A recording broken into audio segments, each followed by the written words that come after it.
न चुप हूँ न गाता हूँ, सवेरा है मगर पूरब दिशा में घिर रहे बादल, रुई के धुंधलके में मील के पत्थर पड़े घायल, ठिठके पाँव ओझल गाँव जड़ता है न गतिमयता, स्वयं को दूसरों की दृष्टि से मैं देख पाता हूँ, न मैं चुप हूँ न गाता हूँ।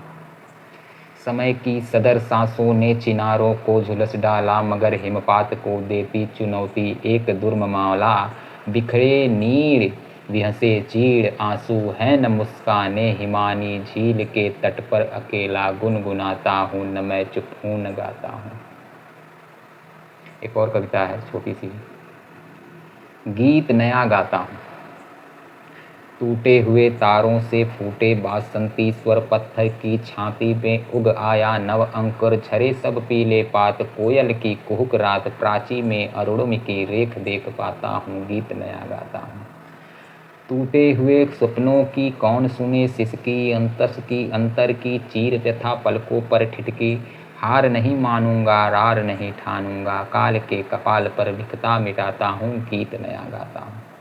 ऊंचे पहाड़ पर पेड़ नहीं लगते, पौधे नहीं उगते, न घास ही जमती है, जमती है तो सिर्फ बर्फ, जो कफन की तरह सफ़ेद और मौत की तरह ठंडी होती है। खेलती खिलखिलाती नदी जिसका रूप धारण कर अपने भाग्य पर बूंद बूंद रोती है। ऐसी ऊंचाई जिसका परस पानी को पत्थर कर दे, ऐसी ऊंचाई जिसका दरसहीन भाव भर दे, अभिनंदन की अधिकारी है।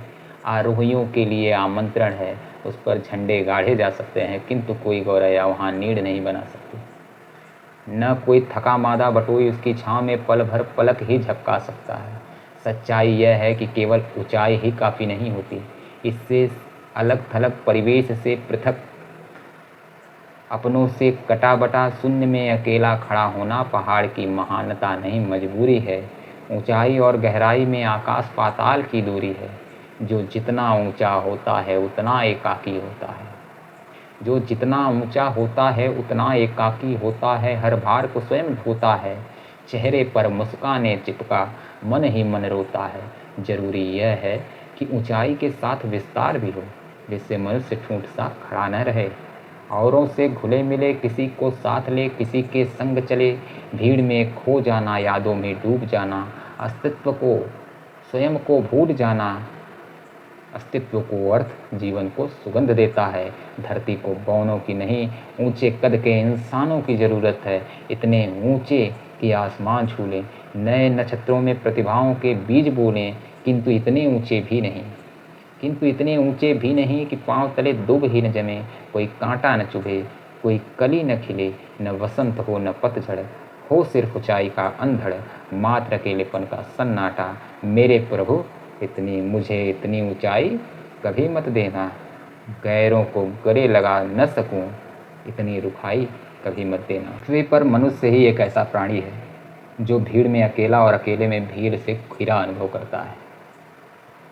मनुष्य को झुंड में रहना पसंद है, घर परिवार से प्रारंभ कर वह बस्तियां बसाता है, गली ग्राम पुर नगर सजाता है, सभ्यता की निष्ठुर दौड़ में संस्कृति को पीछा छोड़ता हुआ प्रकृति पर विजय व मृत्यु को मुट्ठी में करना चाहता है।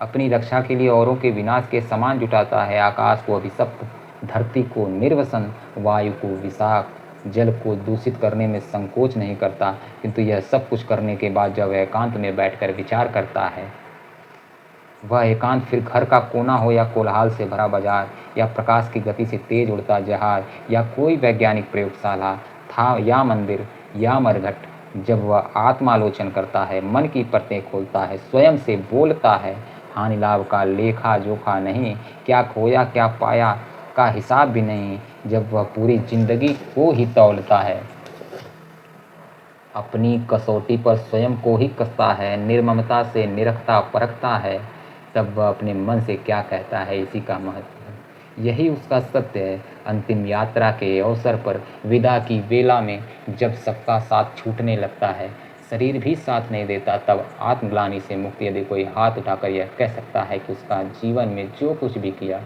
सही समझकर किया, किसी को जानबूझकर चोट पहुंचाने के लिए नहीं, सहज कर्म समझकर किया, तो उसका अस्तित्व सार्थक है, उसका जीवन सफल है। उसी के लिए यह कहावत बनी है, मन चंगा तो कठौती में गंगा। चले।